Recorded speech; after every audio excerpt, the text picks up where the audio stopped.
Origen y evolución de la ciudadanía en la antigua Grecia y Roma. Mi nombre es David Peñalosa, curso el primer año de bachillerato A. En Grecia no había una ciudad capital donde se concentraría las riquezas y el poder. Lo que se conoce hoy como la cultura griega es la suma de pueblos y ciudades que eran independientes unas de otras, con sus propios gobernantes y se representaban a los ciudadanos por igual. Las ciudades más importantes fueron Esparta y Atenas, que se las conoce como la cuna de la democracia. La sociedad griega estaba organizada en dos grupos, los ciudadanos y los no ciudadanos. Los ciudadanos eran los varones, hijos de padre y madre atenienses, tenían ciertos privilegios y ventajas en los dos ámbitos políticos, jurídicos, sociales y religiosos. Al ser ciudadano implicaba el cumplir con responsabilidades como el pago de impuestos y participar del ejército.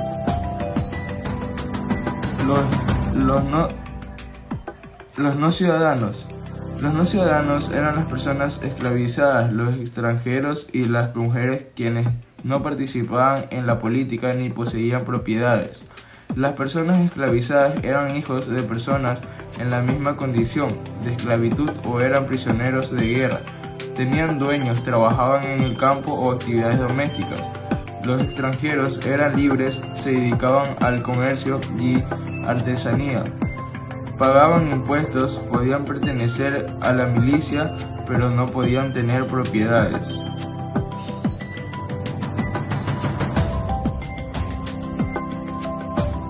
La participación ciudadana, tanto como en Grecia como en Roma, se extendieron a tres dominios.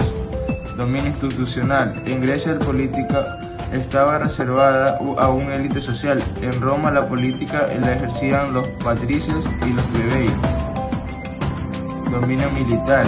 En Grecia todos los ciudadanos debían acudir a defender su ciudad. En Roma los soldados tenían el deber de defender a la ciudad o el país. Dominio religioso.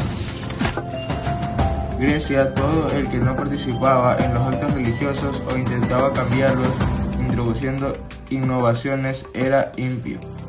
Roma, la religión estaba ligada con el Estado.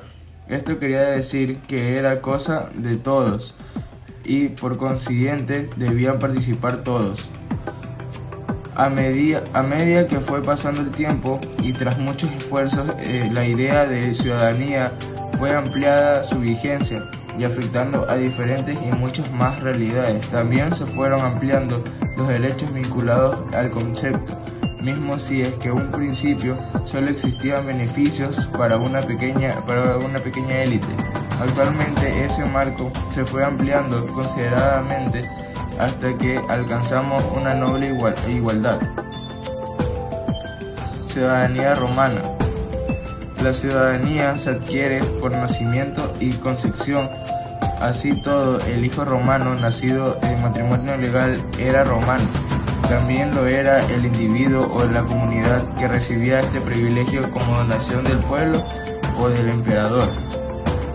Origen de la ciudadanía en Roma antigua. La sociedad romana se dividía en dos grupos, las personas libres y los esclavos. Las personas libres eran patricios y plebeyos.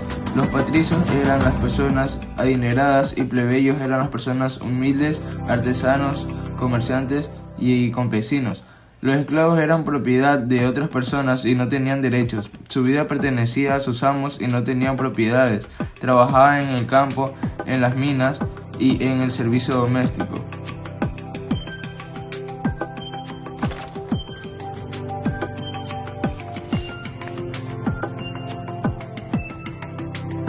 Los libertos eran los antiguos esclavos que habían conseguido comprar su libertad, aunque quedaban ligados de por vida a su antiguo dueño. Podían trabajar por su cuenta y sus hijos podían llegar a ser hombres libres. Peregrinos, extranjeros que se les permitía vivir en Roma pero sin derecho político. Esclavos, habitantes privados de la libertad. El trato que recibían era inmigrante. A veces los esclavos podían comprar su libertad y pasaba a ser liberto. Época republicana. Al principio de la etapa republicana, en Roma pocos tenían privilegios, estaban prohibidos e incluso de contraer matrimonios con individuos que no eran ciudadanos romanos completos. También habían otros individuos en la ciudad, que eran los plebeyos, quienes solo tenían ciertos derechos, que pertenecían a los patricios. Estos lucharon para conseguir que se les otorgue también todos los derechos.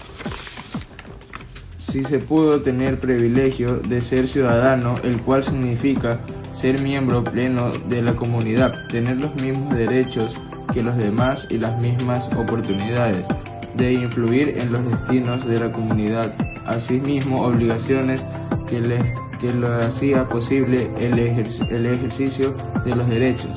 Época actual. Hay igualdad a todos ante ley, libertad del individuo y derechos políticos sociales. Gracias.